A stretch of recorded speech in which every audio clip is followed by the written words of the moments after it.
ತುಂಬ ಖುಷಿ ಆಗ್ತಿದೆ. ಪ್ರತಿಯೊಬ್ಬರು ಕಣ್ಣಲ್ಲೂ ನೀರಿದೆ. ಅಂದರೆ ನೀರು ಬರ್ತಿದೆ ಅಂದರೆ ನಾವು ಗೆದ್ದಿದ್ದೀವಿ ಅಂತ ಒಂದು ಅರ್ಥ. ಸೊ ಎಲ್ಲರೂ ತುಂಬ ಹೊಗಳ್ತಿದ್ದಾರೆ. ಗಾಂಧಿನಗರಗಳು ಒಳ್ಳೆ ರಿಪೋರ್ಟ್ ಬರ್ತಾ ಇದೆ, ಎಲ್ಲ ಕಡೆ ಹೌಸ್ಫುಲ್ ಹೋಗ್ತಿದೆ ಅಂತೇಳಿ. ನಾಟ್ ಜಸ್ಟ್ ಓನ್ಲಿ ನಮ್ಮ ಬೆಂಗಳೂರು ಸಿಟಿಯಲ್ಲಿ ಅಷ್ಟೇ ಅಲ್ಲ, ದಾವಣಗೆರೆ, ಧಾರವಾಡ, ಹುಬ್ಳಿ, ತಾವು ಬುಕ್ ಮೈ ಶೋ ಓಪನ್ ಮಾಡಿಬಿಟ್ಟು ನೋಡ್ಬೋದು, ಎಲ್ಲ ಕಡೆ ಹೌಸ್ಫುಲ್ ಹೋಗ್ತಾ ಇದೆ. ಸೊ ತುಂಬ ಅಂದರೆ ತುಂಬ ಖುಷಿ ಆಗ್ತಿದೆ. ನಾವೇನು ಒಂದು 2.5-3 ತಿಂಗಳಿಂದ ನಾವೇನು ನಾನು ಮಲೈಕ ಅವರು ಒಂದು ಹೋರಾಟ ಮಾಡಿದ್ವಿ, ಅಂದರೆ ಒಂದು ಟೂರ್ ಮಾಡಿದ್ವಿ ಕರ್ನಾಟಕ ಕಳ್ಳ ಪ್ರವಾಸ ಅಂತೇಳಿ. ಸೊ ಬಹುಶಃ ಅದು ಸಾರ್ಥಕ ಆಯಿತು ಅಂತ ತುಂಬ ಖುಷಿ ಆಗ್ತಿದೆ. ಯಾರೆಲ್ಲ ನಮ್ಮನ್ನ ನಂಬ್ಕೊಂಡು ಇಲ್ಲ ಇವರು ಒಳ್ಳೆ ಸಿನಿಮಾ ಮಾಡಿದ್ದಾರೆ ಅಂತ ತಾವು ಥಿಯೇಟ್ರಿಗೆ ಬಂದಿದ್ದೀರಾ, ತಮ್ಮ ಎಲ್ರಿಗೂ ಹೃತ್ಪೂರ್ವಕವಾಗಿ ಧನ್ಯವಾದಗಳು. ಸರ್, ಇಲ್ಲ ನಿಮ್ಮ ಎಂಟ್ರಿಗೆ ಫುಲ್ ಇಡೀ ಥಿಯೇಟರ್ ಎಲ್ಲ ಬ್ಲಾಸ್ಟ್ ಆಗೋಗಿತ್ತು. ಅಂದ್ರೆ ಬರೀ ಕಲರ್ ಪೇಪರ್ಸ್ ಕಾಣಿಸ್ತಾ ಇತ್ತು. ನೋಡಿದ್ರೆ ಅದೆಲ್ಲ ಖುಷಿ ಆಯ್ತು. ತುಂಬ ಖುಷಿ ಆಗುತ್ತೆ. ಏನಕ್ಕಂದರೆ ಅಷ್ಟು ಕನಸುಗಳು ಇಟ್ಕೊಂಡೆ ನಾನು ಬಂದಿದ್ದು. ಈ ಥರ ಜನ ಮೆಚ್ಚಿಸ್ಬೇಕು, ಶಿಳ್ಳೆ ಹೊಡಿಬೇಕು, ಕೂಗಬೇಕು ನನ್ನ ಹೆಸರನ್ನ ಅಂತ ಹೇಳಿ. ಸೊ ಆ ಸಂಭ್ರಮನ ಅವ್ರು ಮಾಡ್ತಿರುವಾಗ ನಾನು ತುಂಬ ಇಮೋಷನಲ್ ಆಗೋಗ್ಬಿಟ್ಟೆ. ಏನಕ್ಕಂದರೆ ಇಷ್ಟೆಲ್ಲ ಎಫರ್ಟ್ಸ್ ಹಾಕೋದು ಆ ಒಂದು ದಿನ ನೋಡೋಕ್ಕೇನೆ. ಸೊ ಕೊನೆಗೆ ಆ ದಿನ ನೋಡಿದಾಗ ತುಂಬ ಅಂದರೆ ತುಂಬ ಖುಷಿ ಆಯಿತು. ಸೊ ಇನ್ನೊಂದು ಡಬ್ಬಿಂಗ್ ಕನ್ನಡ ಆಗಲಿ ಸ್ಪಷ್ಟ. ಇನ್ಮೇಲೆ ನನಗೆ ಯಾರು ಕನ್ನಡ ಬರಲ್ಲ ಅಂತಲ್ಲ, ಅವ್ರಿಗೆ ಫಸ್ಟ್ ಕಲ್ಟ್ ನೋಡಿ ಕಲ್ಟ್ ನೋಡಿ ಅಂತ ಹೇಳ್ತಾರೆ. ಫ್ಯಾನ್ಸ್ ಹೇಳ್ತಾ ಇದ್ರು ಡಬ್ಬಿಂಗ್ ತುಂಬಾ ಚೆನ್ನಾಗಿ ಬಂದಿದೆ, ಇಂಪ್ರೂವೈಸ್ ಆಗಿದ್ದಾರೆ ಅಂತಾನೆ ಹೇಳ್ತಾರೆ. ಅದಕ್ಕೆ ಅದೇ ಸರ್ ನಾನು ಹೇಳ್ಸಲ್ಲ ಸರ್, ಸಿನಿಮಾ ಹೇಳ್ತೀವ ಇನ್ಮೇಲೆಯಿಂದ. ಸಿನಿಮಾಗಿರೋ ಅಷ್ಟು ಶಕ್ತಿ ಎಲ್ಲರೂ ಬಾಯಿ ಮುಚ್ಚಿಸುತ್ತೆ. ಇನ್ಮೇಲಿಂದ ಯಾರು ನಂಗೆ ಹೇಳಂಗಿಲ್ಲ ನಂಗೆ ಕನ್ನಡ ಬರಲ್ಲ ಅಂತ ಹೇಳಿ. ಗೀತಾ ಅವರೇ, ನಿಮಗೆ ತುಂಬಾ ಬೈತಾ ಇದ್ರು ಜನ, ಏನ್ ಹೇಳ್ತೀವಿ? ತುಂಬಾ ಖುಷಿ ನಂಗೆ ಅವ್ರು ನಂಗೆ ಬೈತಾ ಇದ್ರೆ. ಅದಕ್ಕಿಂತ ಅದ್ಭುತವಾದ ಇನ್ಯಾವ್ದಿದೆ ಹೇಳಿ. ಪಾತ್ರ ಗೆದ್ದಿದೆ ಅಂತ. ನನ್ನ ಪಾತ್ರ ಅದ್ಭುತವಾಗಿ ಕೆಲಸ ಮಾಡಿದೆ. ಅದು ಆಕ್ಚುಲಿ ಕ್ರೆಡಿಟ್ ಹೋಗ್ಬೇಕಿರೋದು ನಾಗೇಶ್ ಅವ್ರಿಗೆ, ನಮ್ಮ ಅಸೋಸಿಯೇಟ್, ಹಾಗೆ ನಮ್ಮ ಡೈರೆಕ್ಟರ್ ಅನಿಲ್ ಸರ್ಗೆ. ಬಿಕಾಸ್ ಅಷ್ಟು ಚೆನ್ನಾಗಿ ಬರೆದಿದ್ದಾರೆ, ಅದಕ್ಕೆ ನಾವು ಅಷ್ಟು ಜಸ್ಟಿಸ್ ಕೊಟ್ಟಿದ್ದೀವಿ ಅಂತ. ಬೈತಿದ್ರೆ ತುಂಬಾ ಖುಷಿ. ಇನ್ನೂ ಬೈರಿ, ಇನ್ನೂ ಹಲವಾರು ದಿನ ಹೌಸ್ಫುಲ್ ಹೋಗ್ಲಿ. ಎಷ್ಟು ಬೈತೀರಾ ಅಷ್ಟು ನಾನು ಸ್ವೀಕರಿಸ್ಕೊಳಕ್ ರೆಡಿ ಇದ್ದೀನಿ. ಸರಿ, ಒಂದು ಕ್ಯಾರೆಕ್ಟರ್ ಒಂಥರ ಮಾತಾಡಿದ್ರೆ ಇನ್ನೊಂದು ಕ್ಯಾರೆಕ್ಟರ್ ಬಗ್ಗೆ ಇನ್ನೊಂದು ಥರ ಮಾತಾಡ್ತಾ ಆ ಕ್ರೆಡಿಟ್ ನಿಮಗೆ ಬರಬೇಕು. ಏನು ಹೇಳ್ತೀರಾ ಫಸ್ಟ್ ನೋಡಿದ್ರು? ಇಲ್ಲ, ತುಂಬ ಖುಷಿ ಆಗ್ತಿದೆ. ಫೈನಲಿ ಏನು ಈ 23rd ಎಲ್ಲರೂ ಇಡೀ ಟೀಮ್ ಎಫರ್ಟ್ ಹಾಕಿದ್ವಿ. ಪ್ರಮೋಷನ್ ವಿಭಾಗದಲ್ಲಿ ಇವರಂತೂ ನೆಕ್ಸ್ಟ್ ಲೆವೆಲ್ಗೆ ಪ್ರಮೋಷನ್ ಮಾಡಿದ್ರು. ಹಾಗೆ ಈ ಕಡೆ ಪೋಸ್ಟ್ ಪ್ರೊಡಕ್ಷನಲ್ಲಿ ನಾವು ಅಷ್ಟೇ ಹಗಲು ರಾತ್ರಿ ಕೆಲಸ ಮಾಡಿದ್ವಿ. ಇವತ್ತು ಅದ್ರ ಔಟ್ಪುಟ್ ಜನ ಸ್ವೀಕರಿಸಿದ್ರೆ ಅದ್ಭುತವಾಗಿ. ಫಸ್ಟ್ ಹಾಫಲ್ಲಿ ಜಾಹಿದ್ ಅಂಡ್ ಮಲಾಯಿಕಾ ಧೂಳು ಎಬ್ಬಿಸಿದ್ದಾರೆ. ಸೆಕೆಂಡ್ ಹಾಫಲ್ಲಿ ಜಾಹಿದ್ ಅಂಡ್ ರಚಿತಾರಾಮ್ ಧೂಳು ಎಬ್ಬಿಸಿದ್ದಾರೆ. ಕ್ಲೈಮ್ಯಾಕ್ಸ್ ಅಲ್ಲಿ 3 ಜನನು ಸೇರ್ಕೊಂಡು ಧೂಳು ಎಬ್ಬಿಸಿದ್ದಾರೆ. ಆ ಧೂಳು ಮಧ್ಯ ಇವರು ಒಳ್ಳೆ ತಂಪಾದ ಗಾಳಿ ಬೀಸೋರು ಅವರು. ಸೊ ಜನ ಎಂಜಾಯ್ ಮಾಡ್ತಿದ್ರೆ. ಇದಕ್ಕೆ ಎಷ್ಟು ಮಾತಾಡ್ರೆ ಈಗ ಆಲ್ರೆಡಿ ಎಲ್ಲ ಮಾತಾಡ್ಬಿಟ್ಟಿದ್ದೀವಿ, ಇನ್ನೇನು ಮಾತಾಡಿಲ್ಲ. ಇನ್ನು ಜನ ಮಾತಾಡ್ತಿದ್ದಾರೆ, ಜನನೇ ಮಾತಾಡಬೇಕು. ನಾವು ಜನಕ್ಕೆ ಯಾವತ್ತೂ ಚಿರಋಣಿ ಆಗಿರ್ತೀವಿ. ಯಾಕಂದರೆ ಹೊಸ ಸಿನಿಮಾಗಳು, ಹೊಸ ಕಂಟೆಂಟ್ಗಳು, ಹೊಸ ನಾಯಕ ನಟರುಗಳು ಇಂಡಸ್ಟ್ರಿಗೆ ಬೇಕು. ಈವನ್ ಹೀರೋಯಿನ್ ಆಗಿರ್ಬೋದು, ಎಲ್ಲರೂ ಹೊಸಬ್ರು ಇಂಡಸ್ಟ್ರಿಗೆ ಬೇಕು. ಇವತ್ತು ಜನ ರಿಸೀವ್ ಮಾಡಿದ್ದಾರೆ. ಇನ್ನೂ ಸಾಕಷ್ಟು ಈ ಥರ ಸಿನಿಮಾಗಳು ಬರಲಿ, ಹೊಸ ಪ್ರತಿಭೆಗಳು ಬೆಳೀಲಿ ಅಂತ ಇಷ್ಟಪಡ್ತೀನಿ. ಒಬ್ಬ ಆಡಿಯನ್ಸ್ ಹೇಳ್ತಾರೆ ಇದು ಬೇಬಿ ಸಿನಿಮಾನ ಮೀರಿಸುತ್ತೆ ಅಂತ ಒಂದು ಮಾತು. ಇಲ್ಲ, ಬೇಬಿಗೂ ಇದಕ್ಕೂ ಸಂಬಂಧನೇ ಇಲ್ಲ. ಇದು ಬೇಬಿ ಅಲ್ಲ, ಇದು ಡ್ಯಾಡಿ.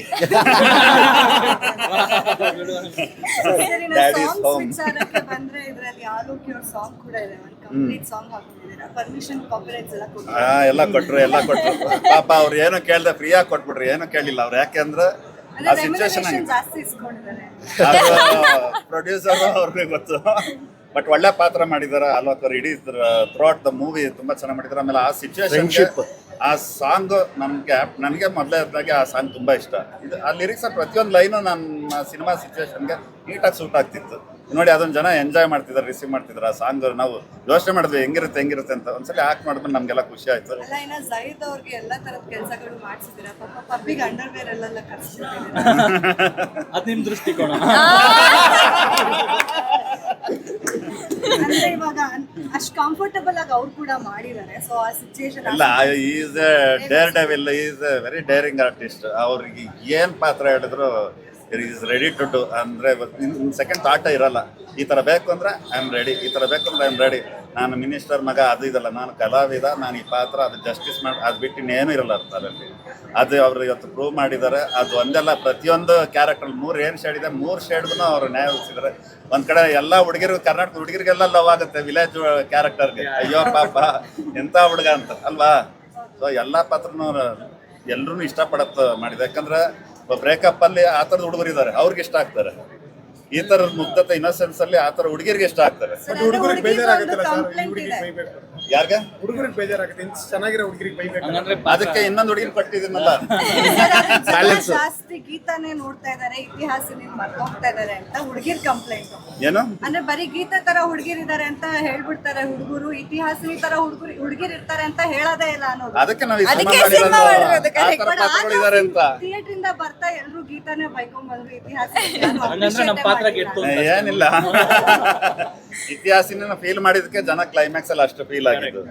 ಇತಿಹಾಸಿನಿಗೆ ಇತಿಹಾಸಕ್ಕೆ ನಿಜವಾದ ಫ್ಯೂಚರ್ ಇರೋದು ಅಂತ ಅನಿಲ್ ಸರ್, ಬೇಬಿ ಅಲ್ಲ ಡ್ಯಾಡಿ ಅಂತ ಹೇಳಿದ್ರಿ, ಅದ್ರ ಇನ್ಸ್ಪಿರೇಷನ್ ಅಥವಾ ಏನಾದ್ರೂ ಒಂದು ಚೆನ್ನಾಗಿ ನೋಡ್ತಾ ಇದಾರೆ ಹೇಳ್ತಾ ಇದಾರೆ ಅಂದ್ರೆ ಅದಕ್ಕೊಂದು ಏನಾದ್ರೂ ಒಂದು ಲಿಂಕ್ ಇದ್ದೇ ಇರುತ್ತೆ ಸರ್. ಏನ್ ರಿಯಾಕ್ಷನ್ ಯಾವ ವಿಷಯಕ್ಕೆ?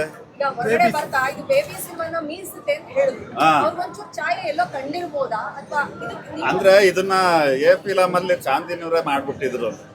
ಈ ಟೈಮ್ಗೆ ಇದು ಬಂದಿರೋದಕ್ಕೆ ಇವಾಗ ರೀಸೆಂಟ್ ಡೇಸ್ ಅಲ್ಲಿ ಆ ಸಿನಿಮಾ ಬಂದಿರೋದಕ್ಕೆ ಅದು ಫೀಲ್ ಆಗುತ್ತೆ ಅನ್ಬಿಟ್ರೆ, ಇಡೀ ಸಿನಿಮಾದಲ್ಲಿ ಎಲ್ಲ ಶಾಡೋ ಇಲ್ಲ, ಆ ಥರದ್ದು ಒಂದು ಸೀನ್ ಇಲ್ಲ, ಎಲ್ಲ fresh scene, fresh locations, re recording, Arjun ಜೋನಿ ಅವ್ರ ಸಾಂಗ್ಸ್ ಆಗಿರ್ತಾರೆ, ಪ್ರತಿಯೊಂದು ನಾವು ಫ್ರೆಶ್ ಆಗಿ ಮಾಡ್ಕೊಂಡು ಬಂದಿರೋದು. ಆ ಚೇಂಜ್ ಅವ್ರು ಬಂದಾಗ ಈ ರೀಸೆಂಟ್ ಆ ಸಿನಿಮಾ ನೋಡಿದಾಗ ಅದೊಂದು ಹಿಂಗೆ ಪಾಸ್ ಆಗ್ಬೋದು ಅಷ್ಟೇ, ಬಿಟ್ರೆ ಅದಕ್ಕೂ ಈ ಸಿನಿಮಾಗೆ ಸಂಬಂಧನೇ ಇಲ್ಲ. ಸರ್ ಕ್ಲಾರಿಟಿ ಕೊಡ್ತಾ ಇರೋದ್ರಿಂದ ಪ್ರಶ್ನೆ ಕೇಳ್ತಾ ಇದ್ದೀನಿ. ನನಗೆ ಇನ್ನೊಂದು ಆಡಿಯನ್ಸ್ ಹೇಳ್ತಾರೆ ಕೃಷ್ಣ ಸಿನಿಮಾನ ಒಂದು ಶೇರ್ ಕಾಣಿಸ್ತಾ ಇತ್ತು. ಅದು ಯಾವ ಗೋಲ್ಡನ್ ಸ್ಟಾರ್ ಗಣೇಶ್ ಅವ್ರು ನಟಿಸಿದಂತ ನಾನು ಆ ಸಿನಿಮಾನೇ ನೋಡಿಲ್ಲ ಸರ್, ದಯವಿಟ್ಟು ಕ್ಷಮಿಸಿ. ಅಂದ್ರೆ ಅವ್ರು ಹೇಳಿದ್ದಾರೆ ಅವ್ರ ಅಭಿಪ್ರಾಯ ಇದೆ. ನಾನು ಆ ಸಿನಿಮಾನೇ ನೋಡಿಲ್ಲ, ಓಕೆ, ಕೃಷ್ಣ ಸಿನಿಮಾನೇ ನೋಡಿಲ್ಲ. ನಾನು ಯಾವ ಲ್ಯಾಂಗ್ವೇಜ್ ಅಂತ ಕೇಳ್ತಿದ್ದೀನಿ. ಕನ್ನಡ ಲ್ಯಾಂಗ್ವೇಜ್ ಕೃಷ್ಣ ಮತ್ತೆ ತಮಿಳ ಮಾಡಿದ್ರೆ ಪೂಜಾ ಗಾಂಧಿ ನಟಿಸಿದಂತ ಕೃಷ್ಣ ಸಿನಿಮಾ ನೋಡಿ ಸರ್. ಆ ಲಾಸ್ಟ್ ಸಿನಿಮಾ ಕೊಟ್ಟಂತ ರೆಕಗ್ನಿಷನ್ ಪಾಪ್ಯುಲಾರಿಟಿ ಈ ಸಿನಿಮಾ ಕಂಪೇರ್ ಮಾಡಿದ್ರೆ ಅದು ಬೆಸ್ಟ್ ಅಥವಾ ಇದು ಜಾಸ್ತಿ ಆಗಿದೆಯಾ? ಗೊತ್ತಿಲ್ಲ ಮೇಡಮ್, ಇವಾಗ ನಾವು ಫಸ್ಟ್ ಶೋ ಮುಗಿಸಿದೀವಿ, ಇನ್ನು ಜನದ ರಿಯಾಕ್ಷನ್ ನೋಡ್ಬೇಕು. ಎಲ್ಲ ಕಡೆ ಹೌಸ್ಫುಲ್ ಹೋದ್ರೆ ಸಾಕು, ಸಿನಿಮಾ ಗೆದ್ರೆ ಸಾಕು, ನನ್ನ ರೆಕಗ್ನೈಸೇಷನ್ ಆಮೇಲೆ ಬರುತ್ತೆ. ಸಿನಿಮಾ ಗೆದ್ರೆ ನನ್ನ ರೆಕಗ್ನೈಸೇಷನ್ ಜಾಸ್ತಿ ಹೋಗಿ ಇನ್ನೊಂದು ಸಿನಿಮಾ ನಾನು ಮಾಡ್ಬೋದು, ಇಲ್ಲಾಂದ್ರೆ ಇಲ್ಲೇ ಕೂತ್ಕೋತೀನಿ. ಸರ್, ಇವತ್ತು ರಾಜ್ಯಾದ್ಯಂತ ಎಲ್ಲೋ ಆಗಿದೆ, ಬುಕ್ ಮೈ ಶೋ ತೆಗೆದ್ರೆ ಬರೀ ಬೆಂಗಳೂರು ಆಗೋದು ನೋಡ್ತಿದ್ವಿ. ಇಡೀ ರಾಜ್ಯಾದ್ಯಂತ ಆಗಿದೆ, ಯಾಕಂದ್ರೆ ರಾಜ್ಯಾದ್ಯಂತ ನೀವು ಸುತ್ತಿದ್ರಿ, ಪ್ರವಾಸ ಮಾಡಿದ್ರಿ, ಅದಕ್ಕೆ ಎಷ್ಟು ಖುಷಿ ಇದೆ. ಇವಾಗ ಗೆದ್ದಿರೋದಕ್ಕೆ ಯಾವ ಥರ ಹೋಗ್ತೀರಾ, ನೆಕ್ಸ್ಟ್ ಪ್ಲಾನ್ ಏನೇನು ಮಾಡ್ತೀರಾ? ಅದೇ ನಾವು ಏನು ಒಂದು ಕರ್ನಾಟಕ ಕಳ್ಳ ಪ್ರವಾಸ ಅಂತ ಒಂದು ಟೂರ್ ಹಾಕ್ಕೊಂಡು ಎಂಟೈರ್ ಕರ್ನಾಟಕ, ನಾನು ಮಲಾಯ್ಕ ಅವ್ರು ಎಲ್ಲ ಕಡೆ ಟೂರ್ ಮಾಡಿದ್ವಿ. ಒಂದು 5-6 ಕಡೆ ಪ್ರೀ ರಿಲೀಸ್ ಇವೆಂಟ್ಗಳು ಮಾಡಿದ್ವಿ. ಸೊ ಅಲ್ಲಿ ಎಲ್ಲರೂ ಸಹ ಜನ ನನ್ನ ಪ್ರೀತಿ ಕೊಟ್ಟರು. ಉತ್ತರ ಕರ್ನಾಟಕ ಜನ ಅಂತೂ ಅವ್ರಿಗೆ ಯಾವ ಜನ್ಮದಲ್ಲೂ ಕೂಡ ನಾನು ಅದು ಋಣ ಅಂತೂ ತೀರ್ಸೋಕ್ಕಾಗಲ್ಲ, ಆ ಮಟ್ಟಕ್ಕೆ ಪ್ರೀತಿ ಕೊಟ್ಬಿಟ್ಟಿದ್ದಾರೆ ನಂದು 2ನೇ ಸಿನಿಮಾಗೆ. ಸೊ ಒಂದು ಎಲ್ಲೋ ನಂಬಿಕೆ ಇತ್ತು ಜನ ಥಿಯೇಟ್ರಿಗೆ ಬರ್ತಾರೆ ಅಂತ ಹೇಳಿ.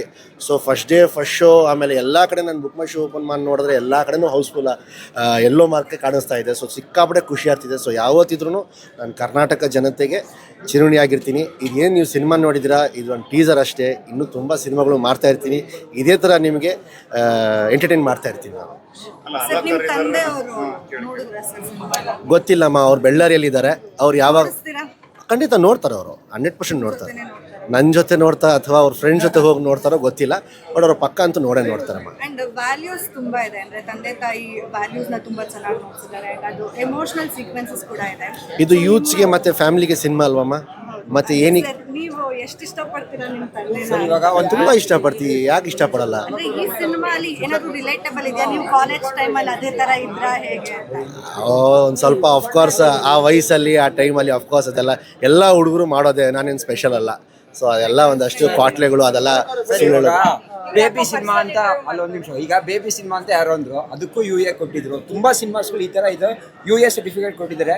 ಬಟ್ ಇದು ಯಾಕೆ A ಸರ್ಟಿಫಿಕೇಟ್ ಅಂತ ಒಂದು ಪ್ರಶ್ನೆ ಆಗ್ಬಿಟ್ಟಿದೆ. ಈಗ ನಾನು ತಮ್ಗಳಿಗೆ ಕೇಳ್ಬೇಕು, ನಾನು ಎಲ್ರಿಗೂ, ತಾವೆಲ್ಲರೂ ಸಿನಿಮಾ ನೋಡಿದ್ರಿ, ಎಲ್ಲಾದ್ರೂ A ಸರ್ಟಿಫಿಕೇಟ್ ಸಿನಿಮಾ ಹತ್ರ ಇದೆಯಾ ಈ ಸಿನಿಮಾ? ಎಲ್ಲರೂ ಎಕ್ಸ್ಪೋಸ್ ಮಾಡ್ತಿದೀವಾ? ಎಕ್ಸ್ಪೋಸ್ ಇದೆ, ಒಂದು ಬ್ಲಡ್ ಎಲ್ಲರೂ ಮತ್ತೆ ಇಟ್ಕೊಂಡು ಕತ್ತರಿಸ್ತಿದೀವಾ? ಬ್ಲಡ್ ಇಲ್ಲ, ಎಕ್ಸ್ಪೋಸ್ ಇಲ್ಲ. ಮತ್ತೆ ಏನಕ್ಕೆ UA ಅಂತ? ಲವ್ ಸ್ಟೋರಿ, ರಾಜಕೀಯ ಅಷ್ಟೇ, ಸೆನ್ಸರ್ ಅವ್ರದ್ದು ರಾಜಕೀಯ. ನಾವು ಹೊಸೊಬ್ರು, ನಾನು ಅವ್ರಿಗೆ ಅರ್ಥ ಮಾಡಿಸಿದೆ, ಸರ್ ಇದು ಯಾವುದು ಇಲ್ಲ, ಯಾವ ಅಂಶಗಳೂ ಇಲ್ಲ, ಹೋಗ್ಲಿ ಬಿಡಿ, ಆ ಥರ ಏನಿದೆಯಾ ಅದರ ಸೀನ್ ಹೇಳ್ಬಿಟ್ಟು ಅದು ಕಟ್ಟೆ ಮಾಡಿಬಿಡ್ತೀವಿ. ಜನಕ್ಕೆ ಏನು ಗೊತ್ತಾಗುತ್ತೆ ಪಾಪ, ತಾವುಗಳು ಬರೋದು ನೀವೇನು ತಲೆಯಲ್ಲಿ ಹಾಕೊಂಡು ಬರಲ್ಲ, ನಾವೇನು ತೋರಿಸ್ತೀವಿ ನೀವು ಅದನ್ನು ನೋಡೋದು. ಸೊ ನಮಗೆ ಗೊತ್ತಿರುತ್ತೆ ನಾವೇನು ಕಟ್ ಮಾಡಿದ್ದೀವಿ ಅಂತ. ಆದರೂ ಅವ್ರು ಒಪ್ಪಿಲ್ಲ, ಇಲ್ಲ ನಾವು ಕೊಡೋದೇ ಆಯಿತು ಸರ್ ಪರವಾಗಿಲ್ಲ, ಕೊಟ್ಟರು ತಾನೇ, ಎಲ್ಲೂ ಸಹ ನಾನು ಗೆಲ್ಕೊಂಡು ಬರ್ತೀನಿ. ನನಗೆ ಕರ್ನಾಟಕ ಜನದ ಮೇಲೆ ನಂಬಿಕೆ ಇದೆ, ನಾವು ಒಂದು ಒಳ್ಳೆ ಸಿನಿಮಾ ಮಾಡಿದ್ದೀವಿ, ಯಾವುದೇ ಕಾರಣಕ್ಕೂ ಕೂಡ ಕರ್ನಾಟಕ ಜನ ನನ್ನ ಕೈ ಬಿಡಲ್ಲ, ಈ ಸಿನಿಮಾನ ಗೆಲ್ಲಿಸ್ತಾರೆ ಅಂತ ನಾನು ಹೇಳಿಬಿಟ್ಟೇ ಬಂದಿದ್ದು. ದಯವಿಟ್ಟು ನಿಮ್ಮ ಮಾಧ್ಯಮ ಮುಖಾಂತರ ತಮಗೆ ದೇವರು ನಾವುಗಳು ಎಲ್ಲ ಶಕ್ತಿ ನಾವು ಕೊಟ್ಟು ನಿಮಗೆ ಇದೆ. ಸ್ವಲ್ಪ ಸೆನ್ಸರ್ಗಳ ಮೇಲೆ ಸ್ವಲ್ಪ ಕ್ರಮ ತಗೊಳ್ಳಿ, ಅಧಿಕಾರಿಗಳ ಮೇಲೆ ಸ್ವಲ್ಪ ಪ್ರೆಷರ್ ಹಾಕಿ. ಏನಕ್ಕಂದರೆ ನನಗೆ ಯಾರೇ ಆಗಿರೋದು ಅನ್ಯಾಯ ಇನ್ನೊಬ್ಬನ ಆಗಬಾರ್ದು. ನೀವು ಹೇಳ್ತಿರಲ್ಲ ನನ್ನ ಮಿನಿಸ್ಟ್ರ್ ಮಗ ಅಂತ, ನಮ್ಮದೇ ಸರ್ಕಾರ ಅಲ್ವಾ, ಆದರೂ ಸಹ ಇಟ್ಕೊಂಡು ನನಗೆ ರಾಜಕೀಯ ಮಾಡಿದ್ದಾರೆ ಅಂದರೆ ಪಾಪ ಹೊಸಬ್ರದ ಕತೆ ಏನು? ಸೊ ಅನ್ಯಾಯ ಆಗಬಾರ್ದು. ಓಕೆ, ನನಗೆ ಒಂದು ಫೇಸ್ ವ್ಯಾಲ್ಯೂ ಇದೆ, ನಮ್ಮ ಹತ್ರ ಬಜೆಟ್ ಇತ್ತು, ಪಾಪ ನಿರ್ಮಾಪಕರು ನಾನು ನಂಬ್ಕೊಂಡು ಕೋಟಿಗಟ್ಟಲೆ ರೂಪಾಯಿ ಖರ್ಚು ಮಾಡಿದ್ರು, ಕೋಟಿಗಟ್ಟಲೆ ರೂಪಾಯಿ ಪ್ರಮೋಷನ್ ಮಾಡಿದ್ರು. ಪಾಪ ಹೊಸಬು ಎಲ್ಲಿ ಮಾಡ್ತಾರೆ, ಅವ್ರು ಇಷ್ಟು ಬಜೆಟ್ ಅಂತ ಪಾಪ ಏನೋ ಒಂದು ಯೋಚನೆ ಮಾಡ್ಕೊಂಡು ಬಂದಿರ್ತಾರೆ, ಪಾಪ ಅವ್ರ ಕೈಲಿ ಆಗಲ್ಲ. ಸೊ ಈ ಥರ ಮಾಡಿದಾಗ ಏನಾಗುತ್ತೆ, ಕನ್ನಡ ಸಿನಿಮಾಗಳು ಸೋಲ್ತಾ ಇರೋದು ಇದು ಒಂದು ಕಾರಣ ಅಂತಲೇ ಹೇಳ್ತೀನಿ. ಸರಿ, ನೆಕ್ಸ್ಟ್ ಯಾವ್ದು? ಈಗ ಸದ್ಯಕ್ಕೆ ಕಳ್ಟಮ್ಮ, ಏನಕ್ಕಂದರೆ ಇವಾಗ ಸದ್ಯಕ್ಕೆ ಏನು ಕಷ್ಟಪಟ್ಟಿದ್ದೀನೋ ಸ್ವಲ್ಪ ಎಂಜಾಯ್ ಮಾಡ್ತೀನಿ. ನಾನು ಸ್ವಲ್ಪ ರಿಲ್ಯಾಕ್ಸ್ ಆಗಬೇಕು. ಏನಂದರೆ ನಿದ್ದೆ ಇಲ್ಲ ಎಷ್ಟು ತಿಂಗಳಿಂದ, ಹಗಲು ರಾತ್ರಿ ಕೆಲಸನೇ ಆಗೋಯ್ತು. UFO ಸೆನ್ಸರ್ದು ಅದು ಇದು ಎಲ್ಲನೂ ಕೂಡ. ಸ್ವಲ್ಪ ದಿವಸ ಈಗ ಒಂದು ಟೂರ್ ಮಾಡೋಣ ಅಂತ, ಇನ್ನೊಂದು ಚಿಕ್ಕ ಟೂರ್ ಮಾಡೋಣ ಅಂತ ಇದ್ದೀನಿ, ಸಕ್ಸಸ್ ಸಂಭ್ರಮ ಅಂತ ಹೇಳಿ. ಏನಕ್ಕಂದರೆ ಕೆಲಸ ಆಗುವಾಗ, ಕೆಲಸ ಬೇಕುವಾಗ ಹೋಗ್ಬಿಟ್ಟು ಬೇಡ್ಕೊಳ್ಳೋದಲ್ಲ, ಮತ್ತೆ ಅವ್ರಿಗೆಲ್ರಿಗೂ ಹೋಗ್ಬಿಟ್ಟು ಧನ್ಯವಾದಗಳು ಸಲ್ಲಿಸೋಣ ಅಂತ ಹೇಳಿ ಒಂದು ಪ್ಲಾನಿಂಗ್ ಇದೆ ನಾನು. ನಿಮ್ ತರ ಫ್ರೆಂಡ್ ಎರಡು ಲಾಟ್ರಿ, ಒಂದು ಹಂಗೆ ನಾಗೇಶ್ ಬಗ್ಗೆ ಥಿಯೇಟರ್ ಒಳಗಡೆ ಕೇಳಿದ್ದು, ಇನ್ನೊಂದು ಫ್ರೆಂಡ್ ಸಿನಿಮಾನ ನೋಡಿದ್ದು, ಹೇಗೆ ಮನಸ್ಸು ತುಂಬ ಬಂದಿದೆ, ಹ್ಯಾಪಿ ಆಗಿದೆ ಅಂತ ಹೇಳಕ್ಕೆ ಇಷ್ಟಪಡ್ತೀನಿ.